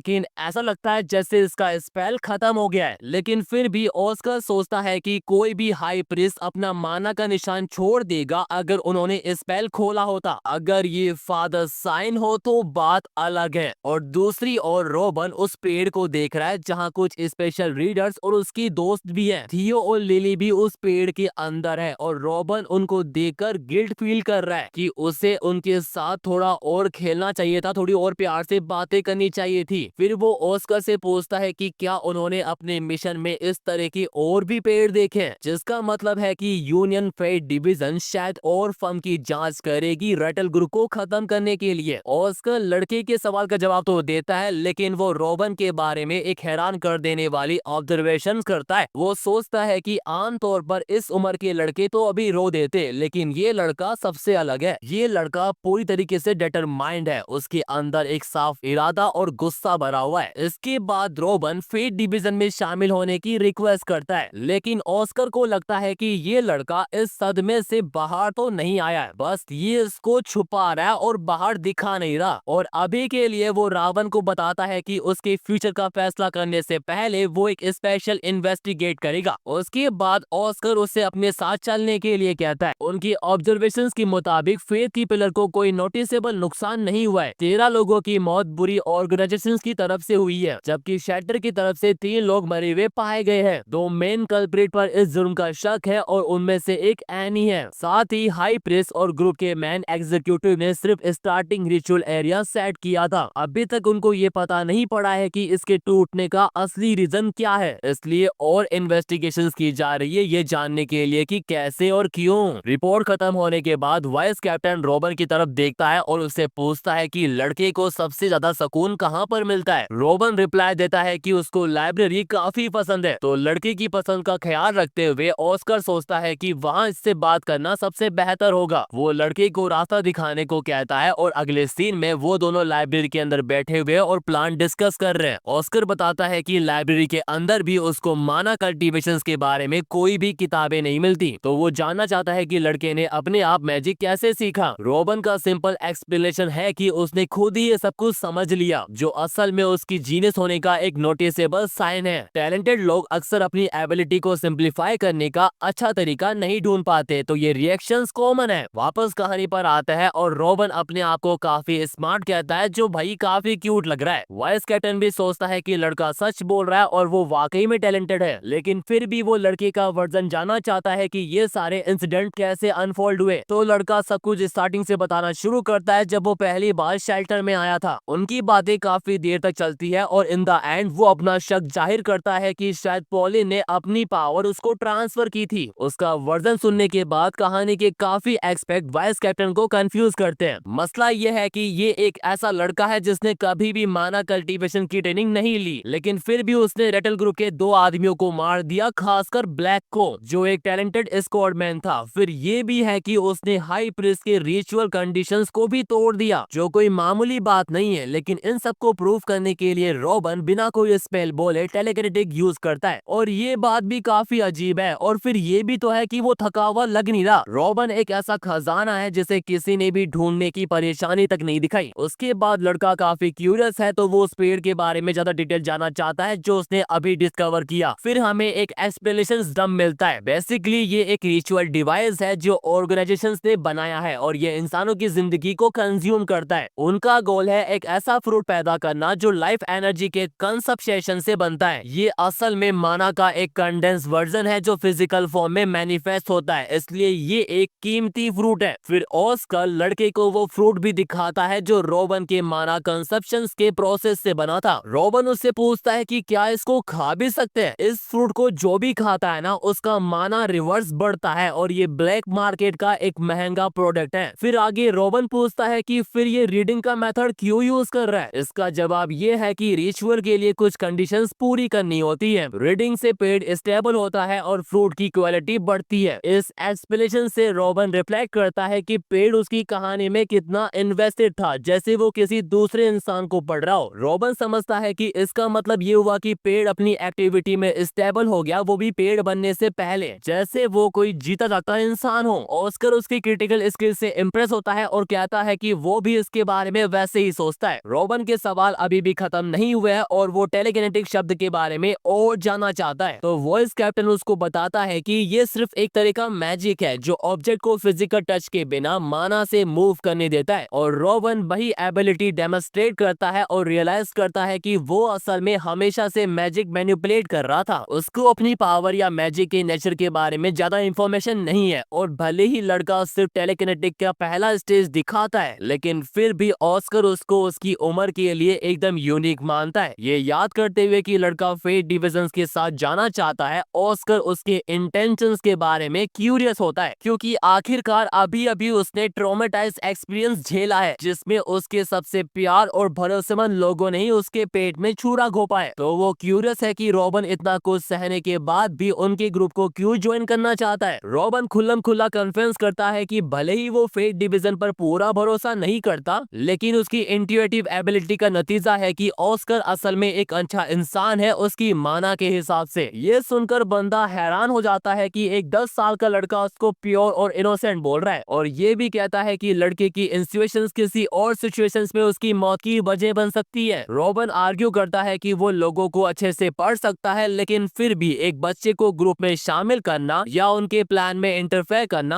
आसान नहीं होगा। ये बात लड़के को ये सवाल करने पर मजबूर करती है कि क्या वो उनके स्टैंडर्ड के हिसाब से इनएक्सपीरियंस या वीक है, लेकिन वॉइस कैप्टन उसकी बात काट देता है और लड़के को कहता है कि वो उसकी बात ध्यान से सुने। जिंदगी में टैलेंट से भी ज्यादा अहम चीजें होती है और उसका ये सख्त टोन बेचारे बच्चे का मूड ही खराब कर देता है। रॉबन काफी दुखी हो जाता है, जिस पर ऑस्कर साफ करता है कि उसमें उसकी कोई भी गलती नहीं है, बस ये है कि एक आउटसाइडर के लिए एक्सेप्शंस बनना मुश्किल है और वो अभी एक छोटा सा बच्चा ही तो है। फिर रॉबन सवाल करता है कि क्या किसी की उम्र उसकी परफॉर्मेंस की एबिलिटी से ज्यादा मैटर करती है, और ये सवाल वॉइस कैप्टन को एकदम रोक देता है। ये सच है कि रॉबन अपनी उम्र के हिसाब से जीनियस वाला टैलेंटेड बंदा है और ये उसकी 2 बड़े आदमियों को हराने की एबिलिटी से साफ होता है, लेकिन ये सब भी कुछ भी नहीं है और बदकिस्मती से ऑस्कर मान भी लेता है कि यूनियन टैलेंटेड के बजाय उम्र के जरिए एक्सपीरियंस को काउंट करता है। रॉबन फिर भी सवाल करता है कि क्या वो उनके ग्रुप के लिए एक इनमैच्योर लड़का है। ये बात सुनकर वाइस कैप्टन लड़के को एक मौका देने का फैसला करता है और इस बात को एक कन्वर्सेशंस के बजाय मॉक इंटरव्यू के रूप में कंसीडर करता है। उसका पहला सवाल यह है कि उसने एडगर को क्यों मारा जब उसने स्टार्टिंग में उसको कोई भी नुकसान नहीं पहुंचाया था। इसके जवाब में रॉबन कहता है कि एडगर ने हेडमास्टर और उसकी बीवी को मारा था, तो ये साफ है कि अगला नंबर उसका ही था, तो उसकी तरफ से कोई भी हेजिटेशन उसके लिए जानलेवा थी। ऑस्कर आर्ग्यू करता है कि लड़के ने फिर भी 2 लोगों को मारा, तो शायद और भी फैक्टर होंगे जिन्होंने उसके डिसीजन मेकिंग प्रोसेस को इन्फ्लुएंस किया। शायद उसका गुस्सा उसके रास्ते में आया और रॉबन इस बात से शांत है कि उसके जज्बात ने डेफिनेटली एक बड़ा रोल प्ले किया और वो इसको मानने से नहीं डरता। साथ ही वो मानता है कि कभी कभी इंसानी जज्बात फैसलों को क्लाउडी नहीं करते बल्कि उन्हें और क्लियर करता है। अपने जजमेंट के बेसिक के रूप में उसने ये कंक्लूजन निकाला था कि उसके सामने वाले निकम्बे लोगों ने काफी सारी इनोसेंट जाने ली थी, इसलिए ऐसे लोगों को छोड़ने का कोई भी मतलब नहीं था जिनके पास अपनी जिंदगी में रिडीम करने के लिए कुछ भी नहीं बचा था, और इन द एंड रॉबन के पास भी उनको जीने देने का कोई भी हक नहीं था। इस क्लेम पर ऑस्कर सवाल करता है कि क्या लड़के को उनको मारने का हक था। रॉबन जवाब देता है कि पहले के फैक्टर के बेसिक पर बस यही एक जस्टिसफुल ट्रीटमेंट था, बस उस क्रिटिकल मोमेंट में उसके पास उनको न्याय देने की ताकत थी। हालांकि वो हकीकत से भागना नहीं चाहता और हकीकत यह है कि उसने जाने ली है, इसलिए उसके पास कोई भी एक्सक्यूज नहीं है। तो वाइस कैप्टन उससे पूछता है कि क्या उन आदमियों को मारना सच में जरूरी था, जिस पर रॉबन मान लेता है कि दिन के आखिरी में कुछ लोगों को एग्जीक्यूशंस का रोल निभाना पड़ता है, और अपनी क्यूट आइज के साथ वो ये भी कंक्लूड करता है कि यूनियन भी इसी वजह से एग्जिस्ट करता है। उस छोटे से मोमेंट में वाइस कैप्टन उसके अंदर कुछ देखता है। ये सच है कि यूनियन का गोल अपने अल्टीमेट वैल्यू पर एक्ट करना है, लेकिन इससे भी ज्यादा उनका आइडियल है एक ऐसी दुनिया बनाना जहां हर तरफ खुशी और हंसी हो और आने वाली जनरेशन के लिए ये पूरी लाइफ एकदम शांति प्रिय हो सके। हाँ, भले ही ये आइडियल कभी भी पूरी तरीके से रियलाइज ना हो, लेकिन फिर भी ये वो इम्पॉसिबल स्टैंडर्ड है जिससे ऑर्गेनाइजेशंस हासिल करने की कोशिश करता है। ये यूनियन का असली मकसद है। वाइस कैप्टन अंदर ही अंदर सोचता है कि ये उनका वन एंड ओनली गोल है, और वो रॉबन के शांत जवाबों से इम्प्रेस होता है, लेकिन साथ ही हैरान भी है कि ये लड़का इतने डीप थॉट को शब्दों में बयां कर सकता है। ऑस्कर उसको एक चीज के बारे में बताने का फैसला करता है जिसे ग्रेव कहते हैं, जो एक अल्टीमेट इविल ऑर्गेनाइजेशन है जो उनके किंगडम के वजूद के लिए खतरा है, और रातेल उस ऑर्गेनाइजेशन का एक फंक्शन है। और यहाँ तक कि यूनियन का फर्स्ट डिविजन भी उनके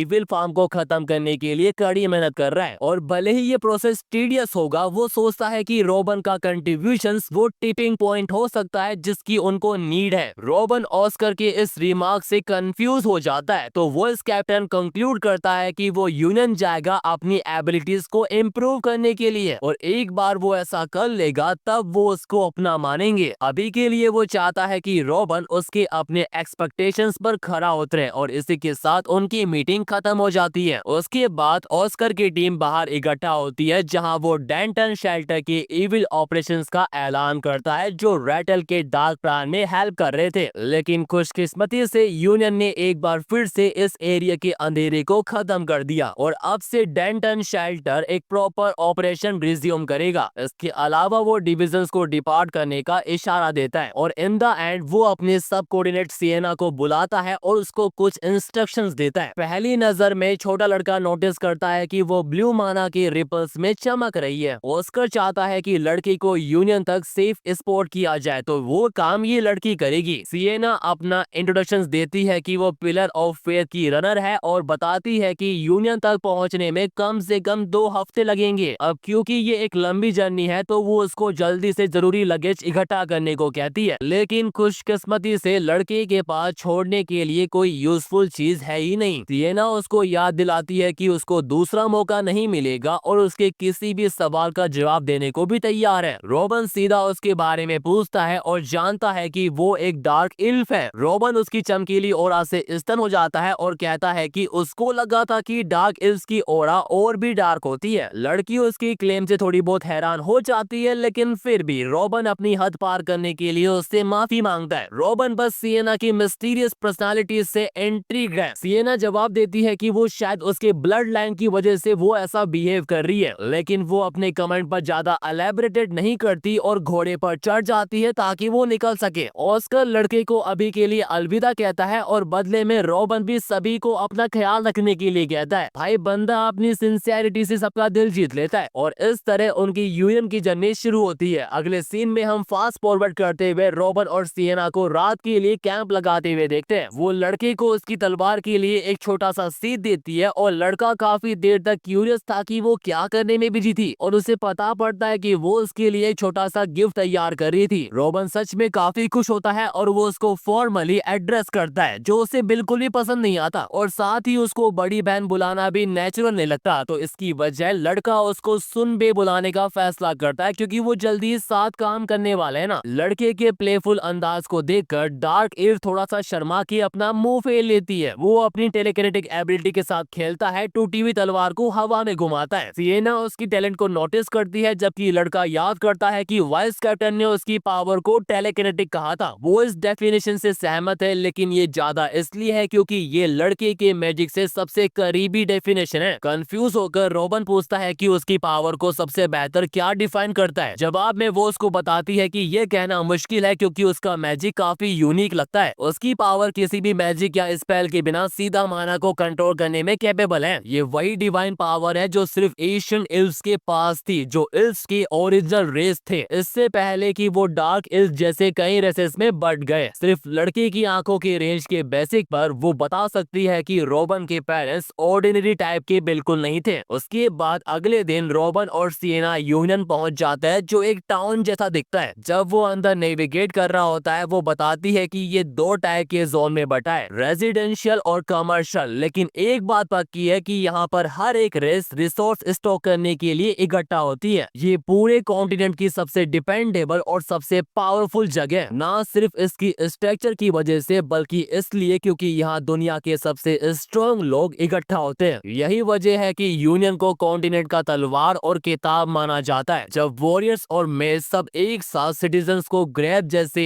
इविल ऑर्गेनाइजेशन से बचाने के लिए इकट्ठा होते हैं, रोबन नई चीजें सीख रहा होता है, और जबकि दूसरी तरफ सिएना उसको उसका नया घर दिखाती है। आगे बढ़ते हुए उनका स्वागत लेदरस करता है, जो यूनियन के मैनेजमेंट ब्यूरो का डायरेक्टर है। वो लड़के से इंट्रिग है और उसे प्राइवेट में बात करने की रिक्वेस्ट करता होता है। तो वो एक बहुत ज्यादा ब्राइट कमरे में बात करने जाता है, इतना ज्यादा कि लड़का इसको अपने दिमाग में नोट करता है। अब सियोना के शब्दों के अकॉर्डिंग उसको पता पड़ता है कि ये वो जगह है जहाँ मिलिट्री फोर्सेस इकट्ठा होती है। सामने खड़ा हुआ आदमी यानी लेजरस के बारे में ये है कि उसका ऑरा सबसे चमकदार और कंट्रोल लगता है। इससे रोबन सोचता है कि इस आदमी की बॉडी में कितनी पावर है। उसके बाद डायरेक्टर पोलाइटली लड़के के हाथ को पकड़ लेता है और अचानक लड़के को एक इंटेंस फीलिंग होती है, ये रियलाइज करते हुए कि लेजरस माना को और रिफाइंड तरीके से कंट्रोल करने की कोशिश कर रहा था। ये उसी चीज का एंड रिजल्ट था जो रोबन कर रहा था, लेकिन उससे काफी बेहतर था। इससे रोबन काफी खुश होता है ये जानकर कि वहाँ ऐसे लोग हैं जो माना के साथ इतना मास्टरफुल तरीके से खेल सकते हैं। लेजरस की नजर उस छोटे से सिक्के पर जाती है जो लड़के ने डिप्यूटी डायरेक्टर से लिया था। रोबन साफ करता है कि उसने इसे चुराया नहीं बल्कि वापस लिया क्योंकि ये उसकी दीदी का था। खैर डायरेक्टर उस एनवेलप को सिर्फ देखना चाहता है और लड़के को उसे देने को कहता है, लेकिन कितनी भी कोशिश करने के बाद रोबन अपना हाथ हिला ही नहीं पाता, जैसे दोनों की बॉडी एक दूसरे से इंटरकनेक्टेड और बॉन्डेड हो गई हो। लेजरस का माना पर इतना जबरदस्त कंट्रोल हैरान करने वाला था। रोबन ने सोचा कि अगर वो ग्रेविटी और माना के प्रेशर को एक साथ सह सके तो शायद वो फ्री हो सकता है, और वो सच में इस टेक्निक का यूज करके फ्री हो जाता है, जिससे डायरेक्टर काफी इम्प्रेस हो जाता है क्योंकि वो हमेशा जानना चाहता था कि क्या ऐसी ताकत असल में एग्जिस्ट करती है। और रोबन की एबिलिटी को एक्शन में देखकर वो काफी हैरान हो जाता है। लेकिन इस सिचुएशन में कुछ ऐसा है जो छोटी लड़की को परेशान कर रहा है। वो सोचता है कि मैं और बेहतर कर सकता था। आखिर में सिर्फ उसने डायरेक्टर के माना कंट्रोल की नकल की, लेकिन डायरेक्टर इस बात को पॉइंट आउट कर सकता है। एनवेलप को इंस्पेक्ट करते हुए डायरेक्टर का माना पहली बार लड़खड़ाता है, जो एक ऑब्जर्वेशन है जिसे रोबन जल्दी ही नोटिस कर लेता है। वो लड़के का शुक्रिया अदा करता है कि उसने उसको अपने लिए इतनी प्रीशियस चीज दिखाई। लेकिन रोबन क्यूरियस है और वो सवाल पूछता है कि क्या लेजरस सच में यूनियन का सबसे स्ट्रॉन्ग आदमी है। इस पर डायरेक्टर हंसता है और ऐसे क्लेम को डिनाई कर देता है, ये पॉइंट आउट करते हुए कि वो बस एक बूमर है जो यंगर जनरेशंस की मदद करता है। वो अपने आप को रकून भी कहता है, लेकिन लड़का डिटेल में काफी पिकी है और इस मेटाफोर को गहरे तरह से ओवरलुक कर देता है। उसके सवाल का जवाब देते हुए लेजरस समझाता है कि 7 टीम कैप्टन काफी स्ट्रॉन्ग है और एक कमांडर भी है जो अपने काम में मास्टर है। इसके अलावा गवर्नर और यूनियन की अथॉरिटीज भी है। तो इस हैवी हीटर के मुकाबले मैं तो एक रकून से ज्यादा कुछ भी नहीं हूँ। लड़के के सवालों के जवाब मिलने के बाद रोबन रिक्वेस्ट करता है कि वो ऑर्गेनाइजेशंस के बारे में और सवाल पूछने के लिए फिर से आ सकता है क्या। लेजरस खुशी से लड़के को अपना वक्त देने के लिए तैयार है, बस शर्त यह है कि वो सबसे पहले अपॉइंटमेंट बुक करे। और पहली ही मुलाकात में रोबन को डायरेक्टर काफी पसंद आ गया और वो उसको गुड और स्ट्रॉन्ग कह रहा है। वो डायरेक्टर का शुक्रिया अदा करता है और यूनियन आने के अपने फैसले में सेटिस्फेक्शन महसूस करता है। उसके बाद लड़के को उसका नया घर दिखाया जाता है जो यूनियन अकेडमी होने वाला है। आमतौर पर जब टीम का कोई भी मेंबर मिशन के लिए जाता है तो वो अपने बच्चों को यहीं पर भेजता है। ये रोबन के टैलेंट को निखारने के लिए परफेक्ट जगह है क्योंकि आने वाले वक्त में वो अगले 5 सालों में एक पावरफुल मेंबर बन सकता है। हालांकि वो उसको याद दिलाती है कि इस अकेडमी में कोई भी स्पेशलाइजेशन नहीं है, ये सब टैलेंट के ब्लेंड है, जैसे स्पोर्ट्समैनशिप, मैजिक और मटेरियल्स आर्ट्स भी। वो बेसिकली स्टूडेंट के टैलेंट को बेसिक थ्योरीज और कोर फंडामेंटल के साथ निखारने के लिए रिस्पॉन्सिबल है। एक प्रॉपर स्कूल जाने के ख्याल से लड़की का दिल खुशी से भर जाता है और सिएना भी उसके लिए काफी खुश है। कहानी का अब अगला सीन यूनियन अकेडमी पर फोकस करता है। हमारा फेवरेट छोटा जीनियस यूनिफॉर्म में काफी सुंदर दिख रहा है और वो लड़कियों से पूछता है कि क्या वो टीचर्स है, ये रियलाइज करते हुए कि वो प्रॉपर इंट्रोड्यूस करना भूल गया है। दाफनी उसको बताती है कि वो अकेडमी अफेयर की हेड है और लैंग्वेज भी पढ़ाती है। दाफनी उसको फर्स्ट ईयर का क्लास शेड्यूल और सब्जेक्ट लिस्ट देती है जिसमें से वो चुन सकता है। सब्जेक्ट में माना के अलग अलग एक्सपर्ट जैसे स्पोर्ट्समैनशिप और यहाँ तक कि एस्ट्रोनॉमी जैसी चीजें शामिल है। सब कुछ उसको इतना इंटरेस्टिंग लग रहा है कि उसने सारे बॉक्सेस चेक कर दिए और जब दाफनी को ये लिस्ट मिली तो वो शॉक हो गई। उसने लड़के को बताया कि अगर वो सारी क्लासेस अटेंड करेगा तो इसके लिए मैनेज करना काफी मुश्किल होगा, अगर वो फेल हो गया तो प्रॉब्लम हो जाएगी। लेकिन लड़के की ग्रेडीनेस की तो कोई सीमा ही नहीं है, उसको सब कुछ सीखना है। दाफनी एम्फेसाइज करती है कि उसको इतना होमवर्क मिलेगा कि उसके लिए कीप अप करना मुश्किल होगा और पढ़ाई अक्सर स्टूडेंट के लिए आसान नहीं होती। लेकिन ये बात रोबन के लिए नहीं थी क्योंकि उसको पता ही नहीं कि पढ़ाई क्यों मुश्किल है। ये सवाल सुनते ही दाफनी रियलाइज करती है कि वो वो एक यूनिक बच्चे के साथ डील कर रही है, क्योंकि अधिकतर बच्चे पढ़ाई पसंद नहीं करते। खैर वो उसकी ओरिजिनल लिस्ट को रखती है और रिकमेंडेड करती है कि वो पहली क्लास की तरफ जाए। तो अगले सीन में लड़का दाफिनी के पीछे पीछे क्लासरूम के अंदर जाता है। उसकी आंखें चारों ओर घूमती है सराउंडेड को ऑब्जर्व करने के लिए। ये वैसा ही जैसा उसने सोचा था। यहाँ के बच्चों के पास उससे कहीं ज्यादा डिफेंस माना है। इसका मतलब है कि उसकी बॉडी ही मेन इश्यू है, जैसा उसने स्टार्टिंग में सोचा था। खैर दाफिनी सबको एक लेट एडमिशंस के बारे में इंट्रोड्यूस करती है। रॉबिन को स्पॉटलाइट मिलती है अपना इंट्रोडक्शंस देने के लिए, और अपने रीडिंग सेक्शंस को याद करते हुए उसको ये फीलिंग कुछ जानी पहचानी लगती है। रॉबिन पोलाइटली अपना इंट्रोडक्शंस देता है और उम्मीद करता है कि वो सबके साथ अच्छे से घुल मिल सके। उसकी आवाज दाफिनी के दिल को हिला देती है। भाई ये लड़का रुकने वाला तो बिल्कुल भी नहीं है, उसकी आवाज ही सबके लिए काफी है। खैर लड़का अपनी सीट पर बैठ जाता है और दाफिनी क्लास स्टार्ट करती है और बताती है कि वो आज पेज 24 से पढ़ेंगे। वो पहले रॉबिन को पढ़ने के लिए कहती है। अब क्योंकि उसने ये ऑर्फनेज में सीखा था इसलिए टीचर उसको पढ़ते हुए देखना चाहती है, लेकिन जब वो किताब खोलता है उसको याद आता है कि ये वही किताब है जिसे एनी ने उसको शेल्टर में टेस्ट किया था। रॉबिन काफी सुंदर और एलिगेंट टोन में बोलता है। अपनी अलग आवाज से वो क्लास के सभी बच्चों को इम्प्रेस करता है। एक पल के लिए उसको थोड़ी सी चिढ़ होती है कि ये किताब उस लड़की से जुड़ी हुई है जिसने उसको धोखा दिया। एमी तो असल में रेटल ग्रुप का हिस्सा निकली, लेकिन फिर भी वो उसको एक और मौका देना चाहता है और एमी की तरफ से एक एक्सप्लेनेशन सुनना चाहता है, क्योंकि उसको अभी भी नहीं पता कि उसने उसके लिए सच में क्या फील किया था। इतनी छोटी उम्र में लड़का रिफ्लेक्ट करता है कि लोगों को समझना टेक्स्ट बुक से भी कहीं ज्यादा कॉम्प्लेक्स है। उसका पैसेज खत्म होने पर पूरी क्लास उसकी तारीफ में जोर से चिल्लाती है। टीचर भी लड़के के लिए दिल से खुश है और एक टैलेंटेड स्टूडेंट के एनरोलमेंट के लिए ताली बजाती है। क्लास के खत्म होने तक रॉबिन को अपने नए फैंस मिलते हैं जो बताते हैं कि दाफिनी ऐसी टीचर नहीं है जो किसी भी स्टूडेंट से आसानी से इम्प्रेस हो जाती है। लेकिन रॉबिन के वर्ड्स बिल्कुल जज्बातों से भरे थे, अपने फैन से बिल्कुल उल्टे। एक लड़की भी है जिसके छोटे बाल और हरी आंखें हैं और पहली नजर में वो उसको पहचान लेता है जो उसने फर्स्ट विजन में देखा था। सोफिया अपना इंट्रोडक्शन देती है, वो भी क्लास की प्रेसिडेंट और स्टूडेंट रिप्रेजेंटेटिव के रूप में। वो दोनों हाथ मिलाते हैं और सोफिया पूछती है कि लड़के ने कौन से इलेक्टिव क्लास चुने। इसके जवाब में वो उसको अपनी स्क्वाडमैनशिप में दिलचस्पी के बारे में बताता है, लेकिन वो पॉइंट आउट करती है कि उसके पास सिर्फ एक छोटा सा डैगर है, तो शायद वो भी यूनियन मेंबर बनने की कोशिश कर रहा है। अब भले ही ये सच हो, और रॉबिन मजाक में याद करता है कि उसने सब्जेक्ट चुनते वक्त इस बात की तो परवाह ही नहीं की थी, वो तो बस सब कुछ पढ़ना चाहता था। लेकिन अब वो क्यूरियस है और जानना चाहता है कि क्या यूनियन में ज्वाइन होने के लिए स्क्वाडमैनशिप वाकई में जरूरी है। उसके मुंह से ऐसे अजीब सवाल सुन के सोफिया उसको वियर्ड लुक देती है, जिससे वो सोचता है कि क्या उसने कुछ गलत बोल दिया। अगले सीन में स्टूडेंट सब ट्रेनिंग ग्राउंड पर पहुंचते हैं जहां इंस्ट्रक्टर उनका इंतजार कर रहा है। अचानक सब उस आदमी की तरफ दौड़ने लगते हैं, जिससे लड़का थोड़ा बहुत कंफ्यूज हो जाता है। वो लोग रॉबिन को बताते हैं कि वो सीधा आगे जाएंगे, लेकिन ये कोई सरप्राइजिंग बात नहीं है। सरप्राइजिंग बात है उनके माना का यूज, जो उसको भी ऐसा करने का काफी इंटेंसिव देता है। रॉबिन खुशी से अपने सारे दोस्तों को लेट स्टार्ट करने के बावजूद भी स्पीड ब्लिच कर देता है, यहाँ तक कि स्टूडेंट प्रेसिडेंट भी शॉक हो जाती है। सोफिया देख सकती है कि उसकी स्पीड बिल्कुल अननेचुरल है, क्योंकि उसने हर एक स्टूडेंट को आसानी से पीछे छोड़ दिया। लीड लेते हुए रॉबिन खुशी से उनको चैलेंज करता है कि वो उसको पकड़ के दिखाए। स्टूडेंट के बीच नए लड़के के बारे में हंगामा देखकर इंस्ट्रक्टर का भी दिल बैठ जाता है। उसे यकीन नहीं होता कि लड़का इतनी छोटी बॉडी में इतनी तेजी से दौड़ सकता है। ये उसको इतना क्यूरियस करता है कि वो लड़के को क्लोजली इंस्पेक्ट करना चाहता है। रेस की खत्म होने के बाद सारे बच्चे थक जाते हैं, क्योंकि हमारे हीरो ने उन सबको धूल चटा दी है। खैर उनको जल्दी से एक असेंबली में इकट्ठा किया जाता है, जबकि रॉबिन अभी भी अपने दोस्तों के बारे में खुश है जो उसकी तरह ही माना यूज कर सकते हैं। और दूसरी तरफ सोफिया सवाल करती है कि ये लड़का इंसान है या नहीं। जिस तरह उसने अपनी स्पीड बढ़ाई और सबको पीछे छोड़ दिया, यहाँ तक कि उनको लैप भी कर दिया। इतना भागने के बाद भी लड़का बिल्कुल ठीक है और थका तक नहीं। सोफी उसको जिस तरीके से देख रही है तो रॉबिन पूछता है कि क्या उसको रेस में मजा आया, जिससे सोफी चौंक जाती है और वो अंदर ही अंदर सोचती है कि ये लड़का पक्का एक डीमन है। खैर बच्चों को काफी रेस्ट मिलने के बाद इंस्ट्रक्टर अपना इंट्रोडक्शन देता है। डियागो सैंचेज जो स्क्वाडमैनशिप का